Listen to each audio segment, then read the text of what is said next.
Very good evening, everybody, and welcome to this week's edition of What Now, What Next, the alternative roadmap. And tonight we're going to be talking about a COVID-safe return to small business and the events industry. My panelists tonight will be Carson White, Eamon Hamilton, Susan Ryan Kierman, and Simon Thwellis. And welcome to our panelists. Before we get into the discussion, I just wanted to raise a couple of points about these sessions and what we're actually looking at doing. It's really important to note that the government are opening things, and we are seeing Victoria starting to get back to where we need to be, but I must say at a very slow pace. And the forgotten people are certainly small business and those job creating industries that are really suffering at the moment. We saw just recently in the current change of restrictions where the curfew's been lifted, but unfortunately no return for many small businesses. And that is why we are developing this alternative roadmap. Last week we spoke about the health industry and spoke to health professionals about what they would do. And tonight we're going to talk to events industry experts to be able to talk about what an events-led recovery might look like. Over the coming weeks, we'll be having a series of discussions around schools, around jobs and future industries, to all hopefully provide an alternative recovery and alternative roadmap. The important thing for all of you listening tonight and for all of you at home is we welcome your feedback. It is really important to this because this is not just a webinar. This is not just a discussion for today, but a roadmap for tomorrow. So we really want to ensure that this is a grassroots campaign. Tonight is all about the detail and how we actually create some of that detail in the path forward to ensure that we get Victoria back to where it needs to be. I want to just briefly show you what the alternative roadmap from the Liberal Party is currently at. And I'm bringing it up on the screen now so you can see exactly what we've been talking about. And some of those elements are points that we've already been in discussion and that has already been adopted by the government. We've been talking about a curfew that was never a legal curfew. It was something that the government themselves imposed without certainly authorisation from the Health Department or Victoria Police. We've now seen that curfew lifted. We've also been advocating strongly for all schools to return, and we've seen now certainly primary school will be returning, but years 7 to 10 still are yet to return, and we want to see a return for all school students back.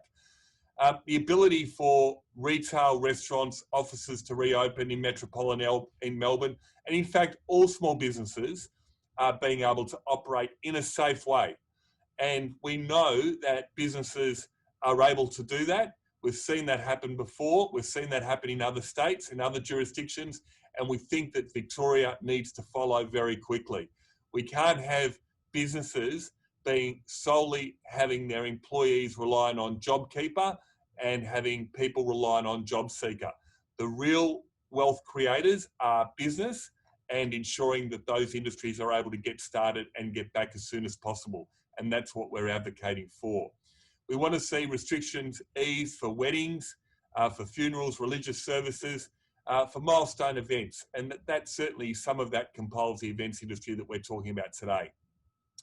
We also want to see resumption for junior sport, non-contact sport.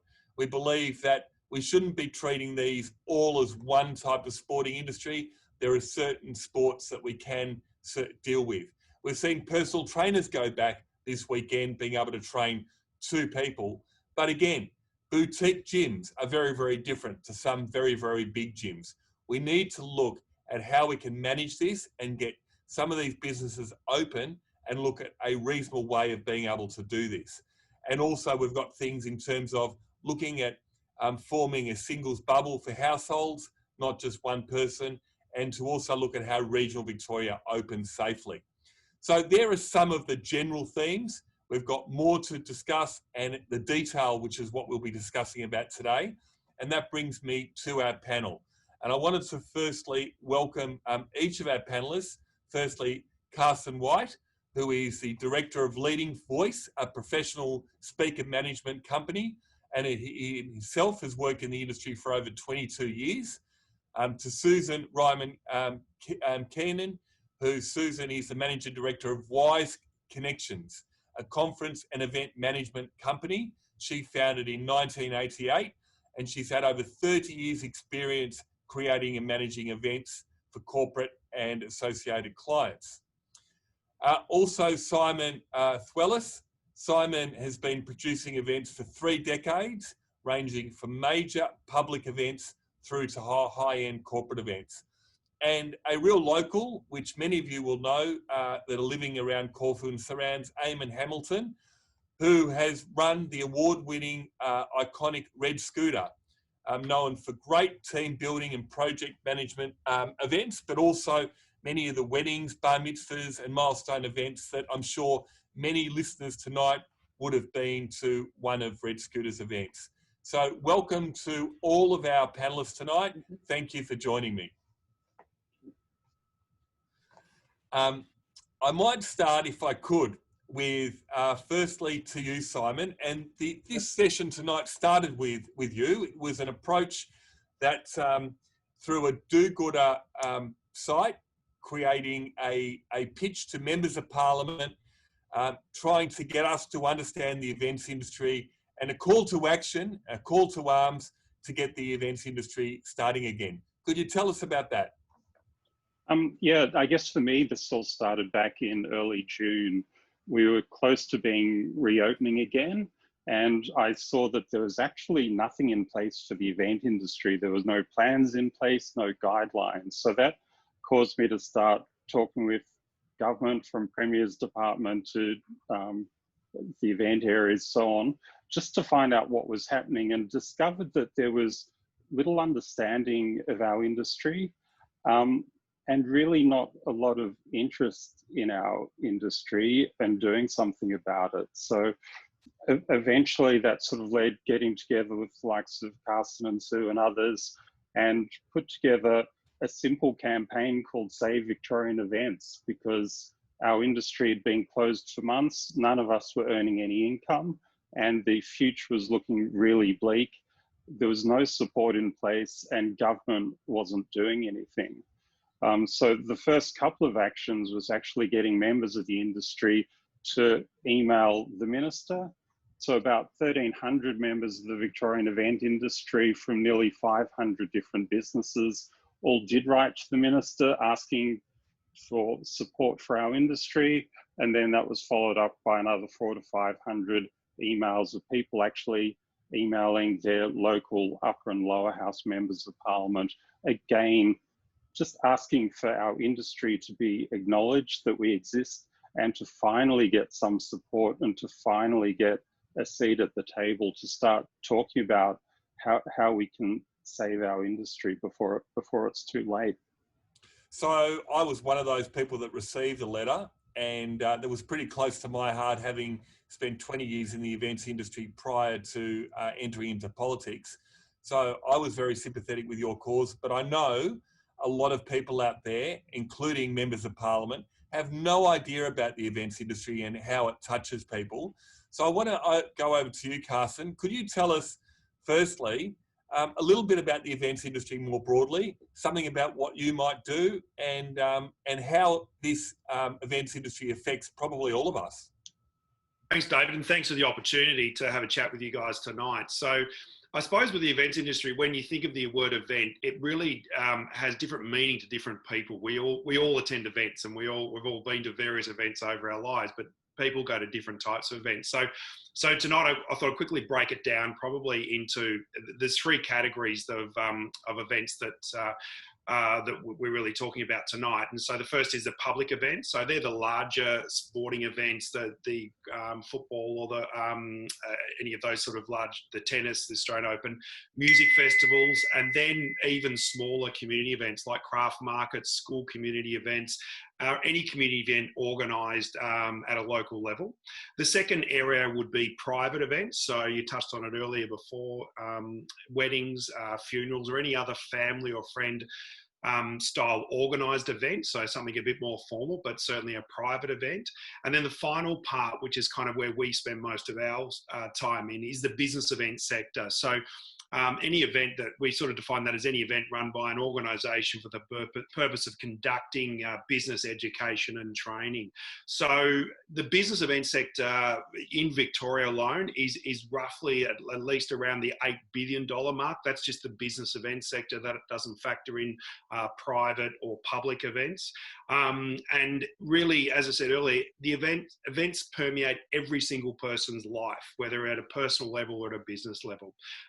In my world, in the business that I do, I'm classified as a supplier to the business events industry. And as you said earlier, I've been doing this for over 22 years. So I supply speakers, professional speakers to the conference and events market, and started a company 4 years ago, Leading Voice Speaker Management. We manage a core group of professional speakers in Australia. Fantastic. So just by way of an example, when you're organising some talent into an event, what would that look like? Give me an example of the types of events that people you might be supplying talent into. Yeah, so look, we cover all types of events. So it might be corporate, government, association, education, not-for-profit, even charity. So it could, and they could range from more training, education experiences right up to gala awards or sales conferences. And we work at a national level. And in terms of what we do, a client might contact us and looking for an opening keynote speaker, and would recommend one of the speakers that we manage, or an MC or a facilitator for a 1, 2 or 3 day event, or a gala awards dinner. And none of that would be happening right now? Nothing at all. The only thing which we'll touch on a little bit later is we've just started to dabble in the whole world of virtual, which is a whole new experience for the industry. But that's where we're all kind of shifting to at the moment. Yeah. I want to turn to you, Susan.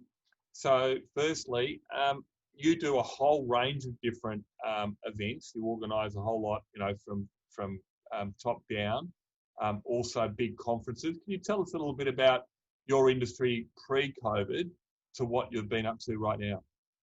Oh, quite different. Yeah, so we're conference and event managers. So we look after big corporate events, small events, award dinners, exhibitions, all sorts of things. And was always working with suppliers like Carson, AV companies, venues, hotels, all sorts, every little bit that goes into an event.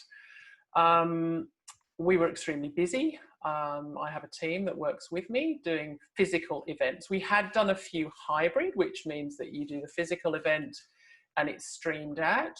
Our post-COVID world is all virtual events. So for example, today I've been running, I had an AV team, but my team and the AV team have been running a virtual conference all day, where people have dialed in, watched this kind of setup. And that's what our world is, doing virtual conferencing and virtual awards events. So it's very different. It's been a really fast, steep learning curve. With new technologies and working with suppliers, speakers and MCs, as Carson would say, who they've got to learn new skills. They've got to be able to present in this forum. It's very, very different. So we're fortunate. We do have some business. We moved quite quickly into that virtual space, but it's very small compared to what we were doing. So. And obviously steep learning curve in terms of what you're doing. Yeah. And maybe could you tell us, in terms of the path forward, what's the biggest frustration for you at the moment in the industry? The biggest frustration is uncertainty. So we're planners. That's what we do day in, day out. We plan, we have lists, we have processes, we look at risk, we look at strategies. That's what we do. And at the moment, there's no roadmap, there's no route out of it. And we've got clients who we've been putting events off, they've been postponed. We were lucky, most of ours was postponed. But now we're sort of clients are going, well, do we need to postpone again? Because we're not sure we can hold the event. And that's a combination of events here in Melbourne, whether we can actually hold them here or whether people can travel is the other part of it. to get to the events. So. Thank you, Susan. I want to cross now to Eamon. Eamon Hamilton, who has worked with me for a number of years prior to politics, and I must say, quite genuinely, I've never seen such a great operator, particularly in dealing in functions and events. I mean, he has been so meticulous in the way that he's run Red Scooter, and that's the reason why it's won a lot of awards. When Eamon contacted me to say that he was not able to continue Red Scooter and literally hand the keys in, it almost like, I must say, it created a huge lump in my throat that had happened. Eamon, thank you for joining. David. Tell us about a little bit just about what the last 6 months have brought for you, and it must be absolutely heartbreaking seeing your baby that you've created having to effectively go to God. Well, interestingly, David, the first lockdown gave us a unique opportunity, and probably the first time in 20 years to reset. And we did use that time wisely. We invested in and we renovated the venue, and we worked on and fine-tuned all of our different marketing channels. But by the time the second lockdown had hit, and we'd borrowed money to build that bridge to get to the other side, and without revenue from late February, we were really left with no option but to close a great business that over its lifespan has employed over 550 people and cancel over 100 current personal and business events. And was it? I mean, obviously you had tried to do everything you could to keep things going. Is there anything that could have been done better from government to help support you, or what would have given you a different solution than having to hand the keys over to the landlord and to effectively close down? Obviously, some confidence. There's no confidence in the marketplace at the moment, and there's minimal inquiries coming through. But it could be things as simple as the government could give couples $1,000 for a wedding present to kickstart the wedding industry, or potentially even give companies a Christmas party grant for every guest that attends this year's Christmas party, or even provide every house with a Christmas hamper, provided by venues. It could be one way to sort of, get some oomph back into the functions and venue market. So, I mean, we've talked a lot about roadmaps, and the government's been pretty strong on trying to do theirs. Do you think if you had you mentioned the word certainty as well, if you had a certainty in terms of a roadmap, being able to see a pathway for your function space being able to open safely, that you would have found a way to hang in there? We would have held on, there's no question. So as a result, you've got, a 20 plus year business gone, you've got a whole lot of staff now looking for a job, and the flow-on effect. Could you just explain the flow-on effect of, say, one wedding that you might have at your venue? What's the flow-on effect in terms of other businesses that might be supplying services into that for that wedding? It goes all the way, David, from catering staff, all the way down through entertainment to venue cleaners to food suppliers. It's probably a list of 20 different people. Yeah. So the repercussion's huge, and we're dealing with people's livelihoods, which is, that's the heartbreaking thing. I'll come back to you again, Eamon. Thank you very much for sharing your story with us. Simon, if I could come back to you for a minute. Simon, are you there? Yes. Yeah. So, Simon, could you just tell us, I know that there were a number of industry meetings which you had with the government, looking at kind of safe pathways back. Could you tell us about some of the ideas that were discussed there and where they ended up? Look, we've gone through, I think, 4 roundtables with the government now. Took a lot of work to get in the door, but we sort of got to be part of them. They were generally sessions where the government would tell us what they were planning on doing. We would then give our feedback on that and be told we didn't know what we were doing, even though we had 30 years experience in what we do. We did eventually get a roundtable for the business event sector, which was a major step forward, that people were actually finally admitting that we're an industry and we should be treated as an industry. But the roadmaps, they're still quite liquid. We don't have any certainty of them, but the way they look at the moment, that there's unlikely to be any type of indoor events till maybe December. So, yep, sorry. Maybe December at best. There's talk of perhaps being able to do some things outdoors, but I mean, in the business event sector, the world shuts down in mid-December until about February. So we've got 10 weeks of the year left realistically at the moment. And at this moment in time, there is absolutely nothing in print about what the roadmap for the event industry is. We know government people are talking about getting 10 to 15,000 people along to the Melbourne Cup, which is nice and interesting. But when it comes to business events, indoor events, or anything like that, there is literally no plan in place at the moment. So maybe I'll open this to all of you. If you look really across the border to Queensland, we've got a grand final. I know it's a different type of event. We've got a grand final that's potentially going to stage 60,000 plus people in a stadium, shoulder to shoulder, to watch a football game.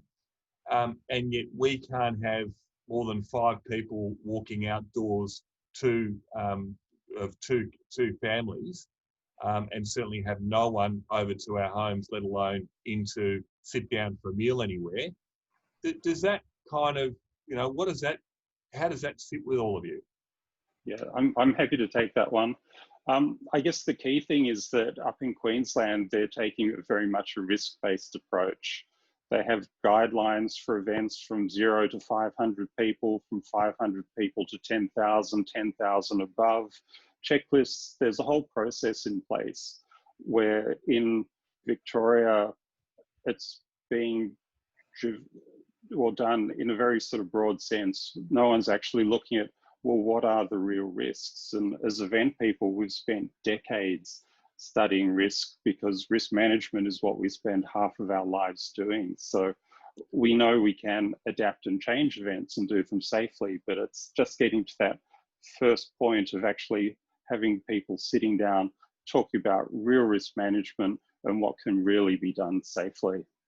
And David, yep. I just want to jump in there as well.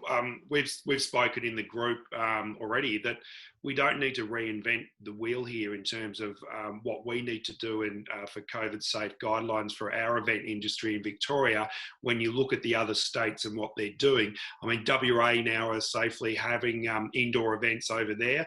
Obviously, we just spoke about the AFL Grand Final in Brisbane, and I think yesterday New South Wales actually announced that they were going to open in Victoria. In New South Wales, 300 people indoor events will be able to have in New South Wales in October. So there are plenty of examples where we can draw upon to actually create these guidelines. And the frustration, I suppose, from our perspective is that we're now nearly in October, and we're still having these conversations, knowing that that we've been in lockdown, from the second waves for 3 months. What's frustrating for us as a group and the industry is that we're still having these conversations, and these conversations need to happen a lot quicker. So that's a really good point. I'm going to go to Susan on this. So the event, like if the government turned around and said, next month or November 15, we're going to be able to allow 50 or 100 people indoors for an event.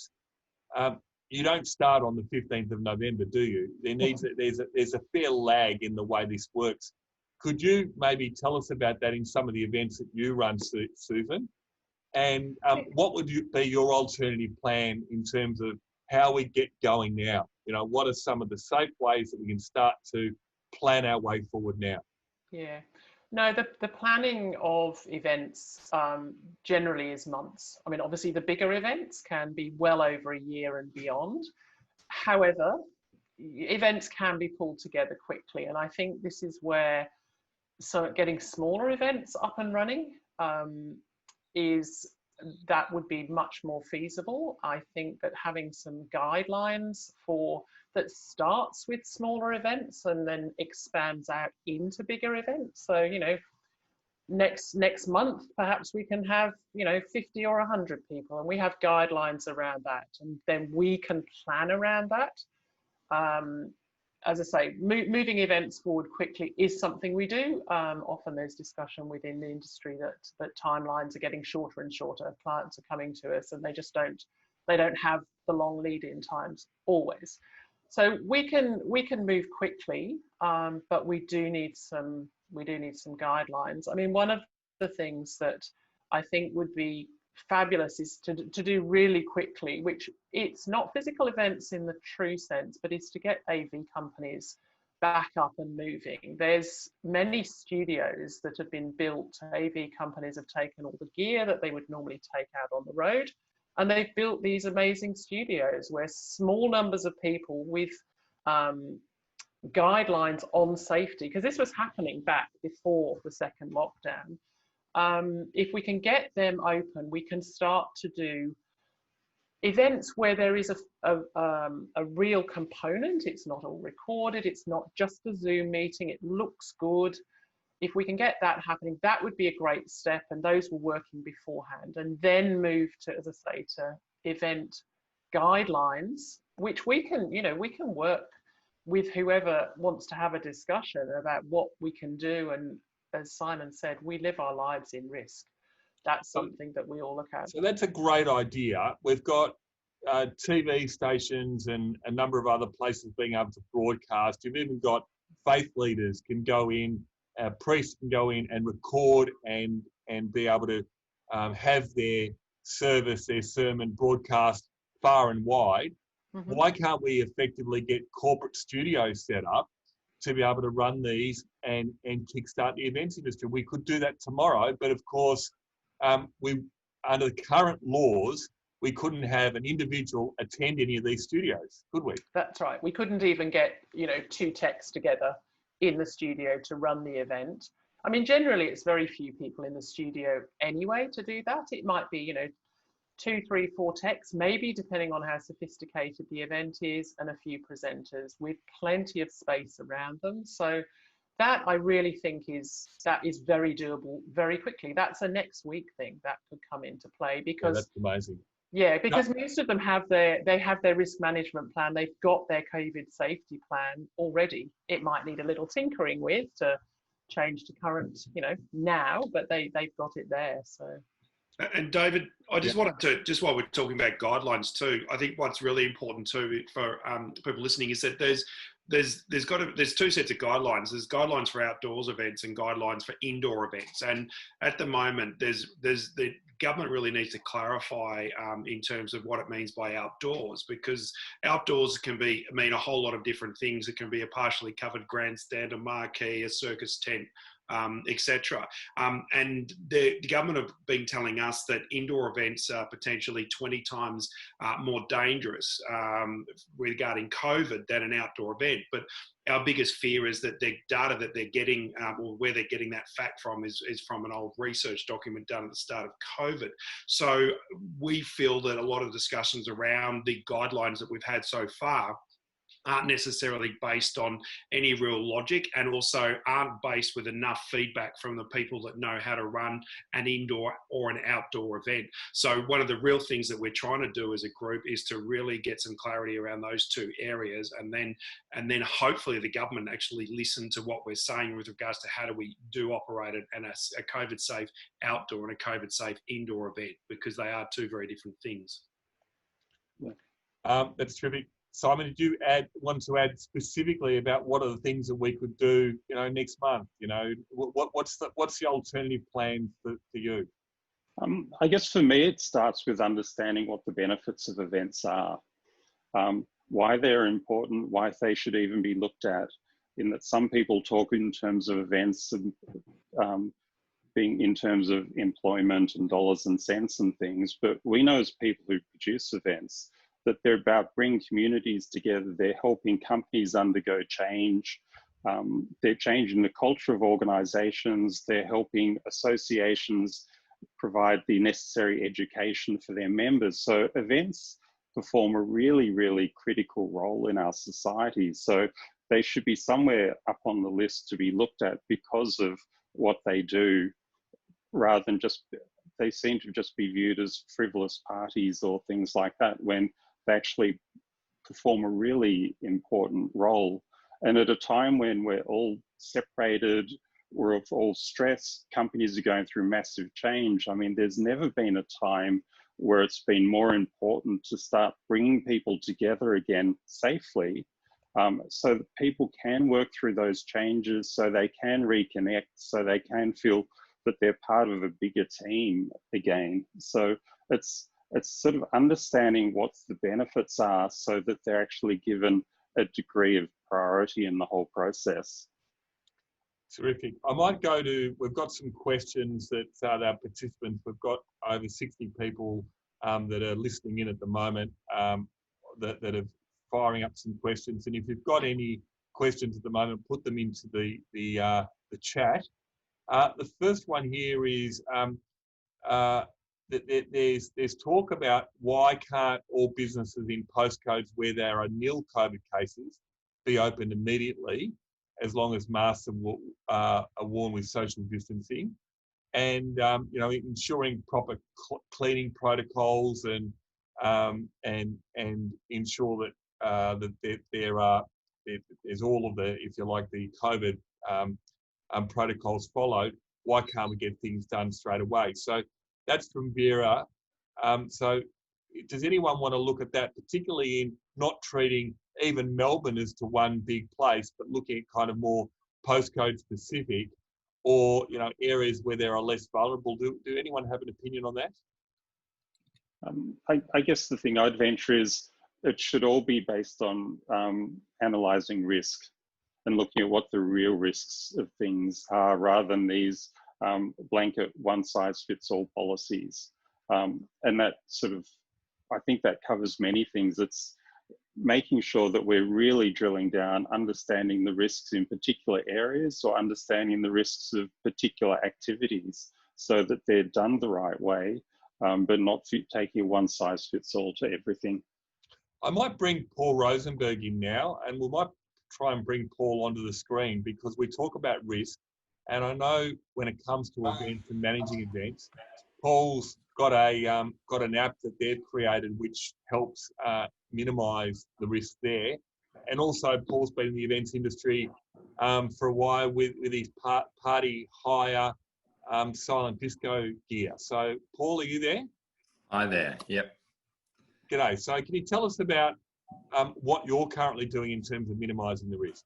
Absolutely. Well, having been in the industry for over 10 years, and we were doing about 1,000 events a year, and I just opened up a venue in Moorabbin, actually, when all this happened. And I thought, well, what can we do? There has to be a light at the end of the tunnel, and what do we need to do to comply to be able to open up? So I knew that there's several things that have to be done, are going to have to be done for a while, whether it's, you know, temperature testing and sanitizing and all of that, and to have that automated. But more importantly, for guest registration, to be able to contact trace or have contactless tracing system that would work, that would be efficient for hundreds of people to come into a venue, or you wouldn't have to queue up and manually put people's names down, which causes, you know, contamination, or you got to clean, you know, if everyone's touching the same pen and paper. You're seeing it often in businesses out there. It's an app. It's an app which people can scan. Yes. So we've developed, it's not an app, but it's a technology we've painted, and basically it's called Wave-In. And you will have a sensor at the front of your venue, and you just wave your phone over it, and it will pop up a form. You put in your details, and then everywhere you go, you don't have to enter your details again. Every time you see a Wave-In, at a venue, at a pub, at a conference, or anywhere you go, you can just wave your phone across it and it registers you were there. So making it easy for patrons to be able to log in, and making it easy for contact tracers and for you to be able to provide that information to contact tracers if there is an outbreak. So we've just got into several councils. We're speaking to Sally, the Lord Mayor, and we're trying to get this across everywhere. So it's a universal system that everyone can use easily and feel a lot safer. It's also about the patrons feeling safer to come to events. Yeah. It's, you know, I think VTEC, who are on board, we're working with Victorian Tourism, was saying that there was a survey, and I think about over 70% of people said they were nervous about going to events even if they could at the moment, unless certain things have been put in place to make it safer for them. All right, well, thanks, Paul. I might go actually to Eamon, to you, and obviously technology is a great enabler to be able to solve some of these problems. You've worked in venues for a long time. Could you see being able to use these technology enablers as a way to monitor and manage people to help minimise the risk? Well, I think that would definitely help build the consumer's confidence and assist in building that return. Absolutely. And while I've got you, and thanks, Paul, but you know, we talk a lot about how the private sector are always pretty good to come up with answers with things, and I know that you've always been pretty entrepreneurial in your approach to things. Do you think that we need to be engaging more with the private sector to be able to coming up with ways forward, ways to do things? I mean, obviously, we saw the pretty botched contact tracing program that the government had, which was using very old technology and pen and paper. Is it really up to the ideas of individuals to come up with things that are going to set Victoria going forward? Unfortunately, I think it's going to have to, David. We're not getting the support that we need from the government to get us back into business. So we're going to have to rely on the individual. Yeah. And maybe, if I can yeah, just jump in. Yeah. I think also that working on the ground at events, you understand some of the issues. So, we might not be the ones who are actually developing the technology ourselves. I mean, people like Paul are, but we know what we need it to do. And in order to get our businesses back up and running, we're going to be out there looking for those kind of solutions. There's a one that's it's alert system that can hang on a lanyard or around your wrist that they tested, I think it was last week in Canberra at an event, which tells you if you're getting too close to somebody for too long. So there's all sorts of fascinating technologies, which I think will help. Some of them will work. Some of them, might only have a short shelf life, but we're going to be reaching out looking for those technologies to help us. Yeah, the other thing, we've got to start looking at it in the event industry itself, of how we can do things a bit differently to implement, the isolation, the distancing, social distancing and stuff like that. I know we've been lucky that we use our headphone technology to, to have more breakout groups, or you can have, headsets working in a open area over 500 meters or something. So, we've got to look at different ways, obviously, that we can separate people and have different technology. Yeah, look, I think that you raise a good point, Paul, and to all of you, is we are in a different worldly environment, and the word confidence is absolute key. And it's all very well for us to get open and going again, but we need to get people back in venues once we get going. And I know that was something in other states particularly, it's taken a bit of time to get people back. Carsten, do you want to comment on that at all in terms of some of the other kind of events industries and some of the businesses in other states, and what else we can do to restore confidence? Yeah, look, it's I mean, using WA as an example, so there's a member in our group, Steve Smith, who's a general manager at DG Global. So DG have offices in Melbourne and WA, and it's been interesting to hear his stories with his WA office and what they've been doing over there with the events. And In terms of the confidence, I actually don't recall Steve actually saying that there was a lack of confidence for people attending events, the live events they were doing in WA. Obviously, they were done on COVID safely and to adhering to all the guidelines in WA. But I don't think Steve's actually mentioned the fact that there was any issue with getting people to the event. So that is probably something that we won't really know until we start to put on live events again. I know I was watching the news a couple of days ago interviewing a guy from a cinema in New South Wales who they're allowed to have in cinemas up to 50% capacity, I think now. And he was interesting. He said that there was still a fear from the general public to come to public type events, indoor events like that. But in terms of how that will play out in corporate indoor events, I don't know just yet. Okay, great. I might go to Ken. I know that Ken's got a question there for us.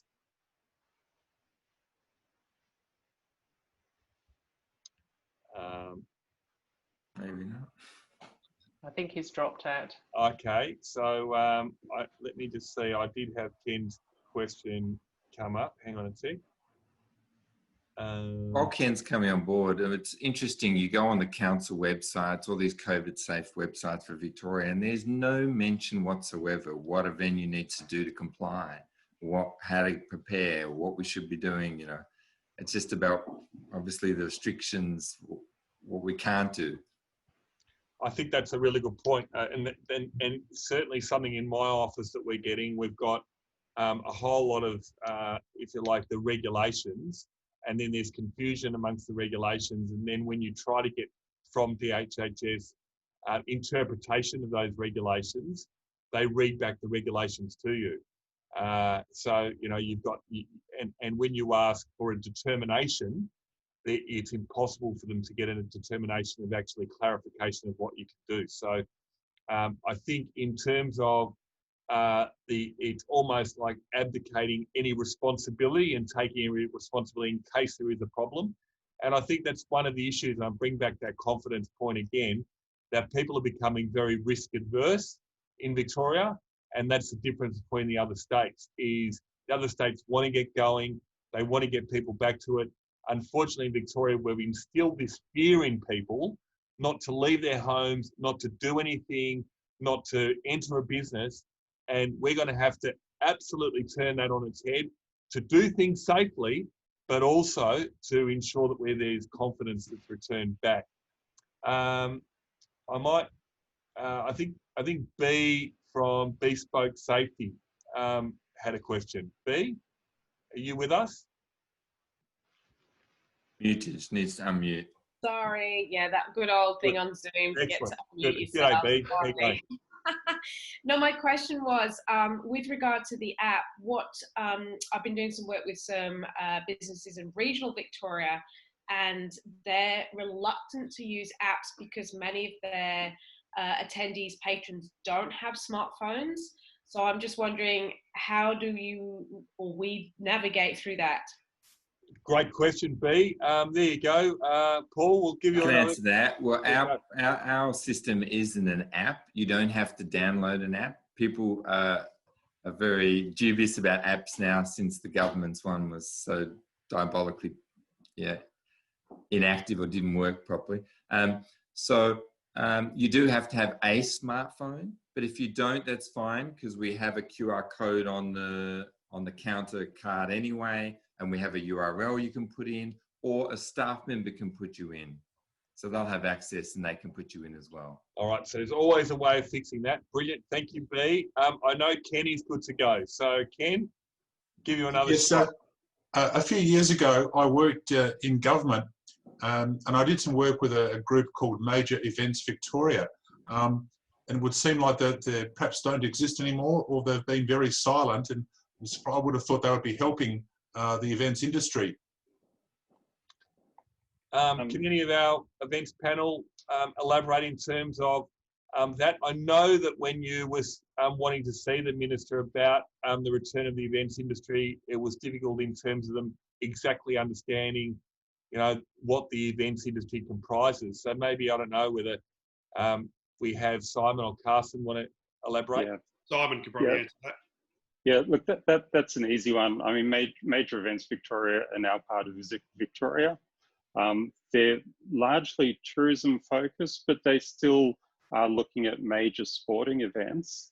I guess as an industry, our challenge has been that the government looks at large sporting events, they look at international conferences, but the guts of our industry is all of the private events that happen through the year. So we're most of the dollars. So I mean, at the moment, the major events part of the world is looking at how they can have an audience at the Cup, how they can have a Boxing Day test, how they can get some people in the Australian Open, which is good, not against that at all. But what pays the bills of most of the event industry for most of the time is all of the myriad of other events that happen. So they're talking about, yep, 10,000 people at Flemington, but saying, no, if you want 100 people in a safe corporate event in a big, well-ventilated environment, there's not even this discussion about that at the moment. So Carson, I know when we were discussing earlier, you were mentioning the issues about some of the outdoor events and the unrealistic expectation to be able to plan some of the things that you run. Could you elaborate further on that? Well, I suppose I was just drawing the analogy that there are two types of events that need to be considered in terms of creating the COVID safe guidelines, the outdoor and indoor events. The business events sector largely is all indoor events. So our focus is really about how do we get indoor events up and running in Victoria in a COVID safe way. And I was talking earlier before that there are perfect examples that are happening interstate. And you mentioned earlier, David, that we're becoming a bit risk averse. I think what it is, and I don't know if it's risk averse or whether it's actually that we're just not organised currently in Victoria to actually, we should have these plans in place now. And I still am amazed that we are this far into the second lockdown and we are still determining what the COVID safe guidelines for us, in our case, indoor events should be. And as Simon pointed out, that the government seems to be more focused on these big notable outdoor events, which are the high profile events, and I get they're good for brand Victoria, but for the vast majority of the events industry that operate in the other space, there's not a real discussion coming, a two-way discussion coming from government how we can get indoor events up and running. So look, I don't want to put you on the spot, and Simon might be able to answer this as well, but I remember a fascinating number that you told me in terms of the significance of events that are actually run from the, when you take the private and corporate sector versus just the grand final type events, that really what we're talking about is a huge number, aren't we, of businesses that are affected. As I mentioned earlier, business events in Victoria is worth $8 billion to the Victorian industry. But what happens is that, when a business event's put on, and we touched on it earlier, is the knock-on effect of a business event that happens, and how that affects so many other businesses that not only supply directly to the business event sector, but also supply in secondary ways to the sector as well. So there is a huge knock-on effect that is not even factored into the $8 billion. Yeah. Simon, do you want to add? Look, it's really, if you look at the relative size of it, I mean, business events is a much, much larger sector than the major events sector, for example. It's much larger than performing arts. It's much larger than the music industry. All absolutely should be supported. But the business events provides a lot of revenue. And I mean, if we do a reasonable sized supplier event for one of our clients, an audience of 500, there's probably 150 people who earn money out of that, whether it's working on the day as a caterer or a crew, or they're multi-day as part of one of the AV suppliers, or they're part of our team in the lead up, or they're the designers, or they're the sign makers, you name it. So money spent in the event industry sort of spreads far and wide in the community across a lot of people. And if we were to do that event virtually, it would probably give an earn to probably 4 people. That's a big difference, isn't it? 150 versus 4 people. That's Absolutely. what we're talking about. And it's not either or, people. So I know everyone's got very excited about going virtual and Zooming for everything, but nothing beats face-to-face. I've got to point that out, and we might change what we do in some respects, but a big plug to get out there and actually meeting people and getting people out and about makes a huge difference. I wanted to go to Sol. Thank you, David. I'll just bring the question up. Seems everything in Victoria, we're going back to video. Sorry about this. Sorry about this. All right, there we go. Okay, you've got me on screen. Sorry for my dishevelled sort of look. It's the beauty of all of this. And hello to Simon. It's been more than 40 years since we were at school together in Rusden House. There you go. I seem to remember you. Okay, so back to the question. It seems like in Victoria, everything's half-baked in that it's all considered a risk, and a bit like when you're talking half-baked, the stuff in the tin's still wet and yet to rise, and it's a bit unknown. It's like the strategy seems divergent from the national strategy of suppression and focus more on eradication, because internally this government admit to themselves that contact tracing is just not up to scratch. The risk management approach from the state government seems to be one of don't take any risks, so they know that if anything goes wrong, it'll be pear-shaped again, like we saw after the hotels. Given that, how can we believe or hope that we're going to have any form of real normal anytime soon? That's a great question, Sol. Simon, do you want to have a crack? Or Susan? Yeah, look, I'll just talk shortly on it. I guess from an event industry perspective, I was doing major outdoor events, so launching Docklands and Fed Square when 9/11 happened. And that changed the world with regard to risk, any type of public activity, anything to do with insurance, and the whole community was completely spooked. And so we were doing events with tens and tens of thousands of people, and our whole thinking had to change, the whole way we did everything had to change to make sure that we could actually prove that we were going to do things safely. And so that the public would actually be willing to come to our events still. It's strange thinking about it 2 decades on, but it was a huge, huge issue back then. And we all wondered if our industry could ever be the same again. So as an industry, we have a huge capacity to do things well, to deal with extraordinary ranges of risks, because it's what we do. But we actually have the ability to get back to doing events properly and involving people and rebuilding that confidence, because 20 years ago, we absolutely did it. And I think, again, what we are needing is a business or an industry-led recovery. And I say that the government are not going to be able to fix this. If we rely on the government to do this, we'll be sitting here with, behind Zoom walls for a very, very long time. We need to ensure that we have people, individuals. The great thing about our state is we're a smart state.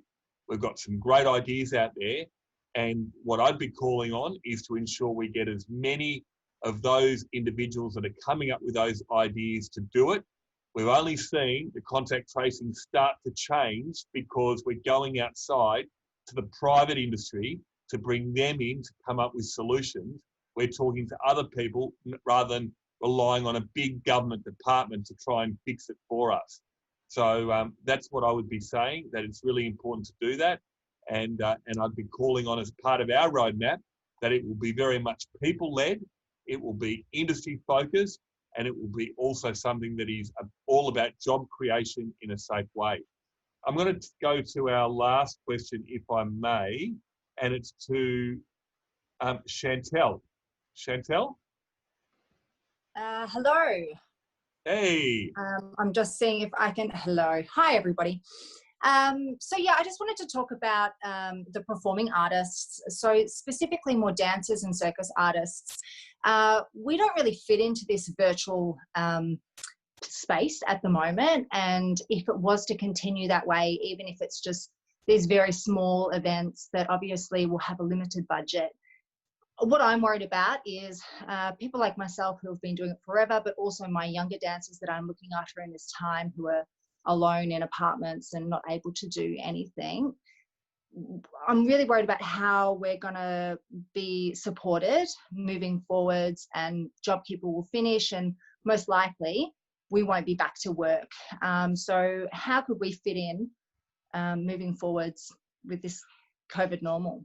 And I'm going to ask you a question, if Yes. I may. Sorry to throw it back on to you. Absolutely. But what would you like? What would you like to see? So, you know, you've got some ideas potentially about how. I mean, because you are so important. I mean, what you do is provide jobs to so many other people. It's a passion that many of your dancers and performers would be doing, and ultimately, entertainment is a huge part of our lives.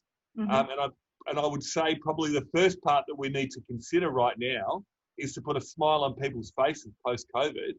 So how do we do that? I mean, maybe one of the first things that the government should be doing is hosting a whole lot of, you know, micro events in every town, in every city that provides dancers and performers out and about and getting, you know, like, sorry, now I'm asking, but I'm getting excited because I can see it actually. Well, that's good. Excited is good. Yeah, but you know, it's interesting, Chantelle, because one of the first things that happened locally just down from here is the city of Port Phillip cancelled their festival, you know, and that was a whole lot of performers would have been out there, street vendors, a whole range of businesses all shut because of the uncertainty. And I don't blame the city of Port Phillip, but unfortunately, they've taken the money that would have gone into the festival and that's going to go into other places. You know, like that's the kind of things I would think that we would need. Chantelle, over to you. Yeah, look, absolutely. Small festivals would be fantastic. We're lucky enough to be in a regional area. We're in Geelong, but a lot of our performers are in Melbourne. We have had some jobs lined up, especially in between the two lockdowns. One up there in Williamstown, a beautiful outdoor event that did get shut down. I guess the most important thing is hashtag pay the dancers. It's all well and good to have opportunities to get out in there and dance, but I think it's so trivial even in the media at the moment with the AFL, everything that's going on. It's all well and good to have these opportunities, but they also need to pay our bills. My husband and I are both in the industry. We have 4 children together, and we have to pay our mortgage. We have to feed our children, and it's all well and good to have great opportunities to make everybody else feel fantastic, but we also need to get paid for those so-called opportunities. And that's, yeah, I would love these smaller festivals to be coming out, doing kids productions, and also within the business events, which is where we sit in mostly. We work with some of the people on the panel there who we love and miss very much. But yeah, in the business events, it's all with the virtual. We've got these beautiful, you know, bands playing and MCs and keynote speakers and that kind of thing. But to have a 5-minute hula hooping act virtually, it doesn't really work. And so I feel like we're kind of last on the list. And when, you know, funds run out, we're going to be checkout chicks. Well, you'd be really happy to know in a couple of weeks' time, I'm going to do a particular session on, it's more broadly the health and wellbeing industry, but it does look at that performance and dance and yoga and a whole range of different areas and what we can do in terms of activating that. Susan, have you got any ideas for Chantelle and her industry going forward? I think Chantelle and I have worked together, so I know exactly what it is they do. I think I don't sit in the festival world, but I think getting the small events going where we can get entertainers in a safe way, and that leads into the confidence, building the confidence. I think if we start small and build from there. However, I am just going, can we get them into virtual events, you know? Fantastic. We did an event today, and we engaged a chef to do some cooking slots in the conference. So they were pre-recorded and they went out in the conference. So there are ways. It's, you know, it's small, but I think that's something, maybe I'll give Chantelle a call and we'll have a chat about how that can move forward. But I think doing small events and doing events in studios, you know, again, it's not getting the events out fully, but where we can get things that look beautiful and give people a really good, a feel-good factor, because that is all what we need at the moment, that's for sure. Terrific. Fantastic. Thanks, Chantelle. Thank you so much. Oh, sorry, Simon. I was just going to move on. I'll just follow on a little bit from what you were saying there, David, about things like with City of Port Phillip and St Kilda Festival. A key part is just reimagining what things can be. A festival doesn't need to be one big group of people in one space at one time. It can be a lot of small things over a period of time, which can pay performers. And it's the performers, it's the crews, it's the lighting people, it's the catering staff, it's all of those people. None of them see a bean out of virtual events. And that's why we really need to reimagine what an event can be in terms of where they are, numbers and all of that. So yeah, it's an important point. So that is a fantastic. I'm going to give the other panelists just to have one last thought, if we could, as well, because our hour's gone so quickly. And the idea is perfect in terms of reimagining, because that's what a lot of events is all about, reimagining, using the events industry to take Victoria forward in the expertise that the events industry knows best. Carson, what about yourself? One last thought. Going forward, what next? What next? I think, well, I think we've touched on what next, which is really, we all need to really rethink what it is we do and how we deliver our own aspect into the event industry. So from my point of view, you know, we're already thinking about how do our speakers actually deliver what they do in a way that connects with their audience in a more meaningful way from a studio. And also, I guess really what we're really pushing for, though, is at some point we do want to get back and do live events. So for me, it's getting the COVID-safe guidelines roadmap up as quickly as possible from the government, and that we can get back to doing the live events. Going forward, we know that hybrid events will be probably one of the ways that our industry expresses itself, but the full live event is really where we want to be. Susan, what about you? Last thought, what next? I think adding into what Carson has said, let us be creative, let us get our brains together, come up with a plan. We need a plan, we need guidelines, we need to be able to start opening up, because otherwise, yes, it's going to be next year before we're able to do anything. So let us be creative, that's what we do. Amen. Now, I know Red Scooter's gone today, but something big is going to happen tomorrow for you, because you are an absolute, legend in terms of what you've been able to do. What next for you? Can I just say that Restaurant and Catering Victoria has some fantastic COVID-safe plans for venues and for catering staff. So if you're not aware of those, it's definitely worth checking out. They've had them up for a number of months now. For me, though, David, moving forward, it's as always, it's a door opening. So we'll watch this space and look for opportunities on the other side of it. Good on you, buddy. Thank you very much. Best of luck for you. Thank you to Susan. Thank you to Simon. Thank you to Carson. Thank you to all of our listeners tonight. This has been a really worthwhile discussion, important discussion that I think has given some context about where we need to be. And I think a word that sums it up for me is optimism. We need to be optimistic of a way forward, and we need to be talking up where we can take Victoria, in ensuring that we look at industry, we look at ideas that we've been talking about as a way forward with all of this, being able to restart Victoria. Could I say next week we'll be talking about particularly back to school, but the future of schooling, which may take a very, very different perspective. And I know a lot of kids have done it really tough, and effectively we've lost a year, and how we're going to be able to manage that going forward. And I know there are a lot of frustrated parents that have been out there doing a lot of homeschooling, and how we can get kids back in the schoolyard and back with their friends as soon as possible. We've got a number of other conversations, which I've said. All of these conversations will enter into a real living document, which will be our alternative roadmap forward. Thank you again. As always, if there is anything my office can do, please feel free to reach out. We're here to help.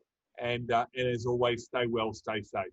Thank you, everyone. Bye for now. And thank you once again to our fantastic panelists.